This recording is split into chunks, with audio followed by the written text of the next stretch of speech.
Beaucoup me demandent comment positionner ces projecteurs pour obtenir de belles lumières. Eh bien, tout est expliqué dans cette vidéo.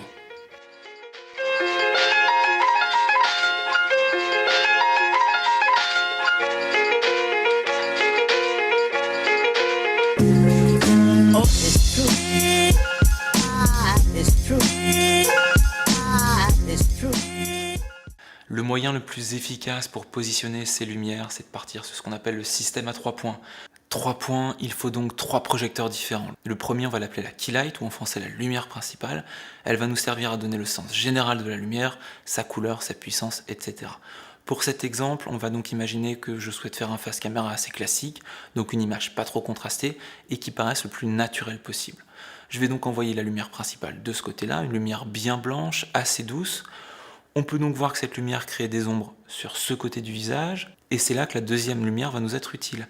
Elle va venir déboucher les ombres, ou bien remplir les ombres, ce qui signifie qu'elle va venir rééclairer les zones que l'on considère comme trop sombres. Il s'agit de la fill light, et je vais donc la mettre de ce côté-là, et venir rééclairer. Plus cette lumière est puissante, plus le contraste sur le visage sera faible, et au contraire, plus elle est faible, et plus le contraste sur le visage sera fort. À vous de voir en fonction de l'ambiance que vous souhaitez créer. Ici, on veut une lumière naturelle et peu contrastée, donc on va la rendre presque aussi puissante que la key light. Et enfin, la troisième lumière s'appelle la backlight, en français le contre, et sert en fait à détacher le personnage du fond. Clairement pas impératif de la mettre, mais ça peut apporter un petit plus à votre image. Nous voici donc avec un système à 3 points, 3 projecteurs qui vont nous servir à créer n'importe quel type d'ambiance. Je rappelle un conseil qui est souvent très utile, faites les étapes une par une, posez votre caméra, faites votre cadre, une fois que votre cadre est validé et qu'il vous plaît, vous pouvez attaquer la key light.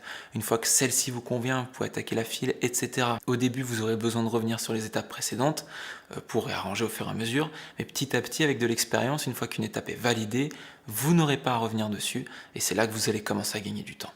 Et là, certains vont me dire, oui, mais moi, j'ai que 2 projecteurs. Alors en fait, il faut s'imaginer que ces points de lumière ne sont pas forcément des projecteurs, mais toutes sortes de lumière peut servir. Vous avez un halogène, hop, vous pouvez vous en servir comme key light.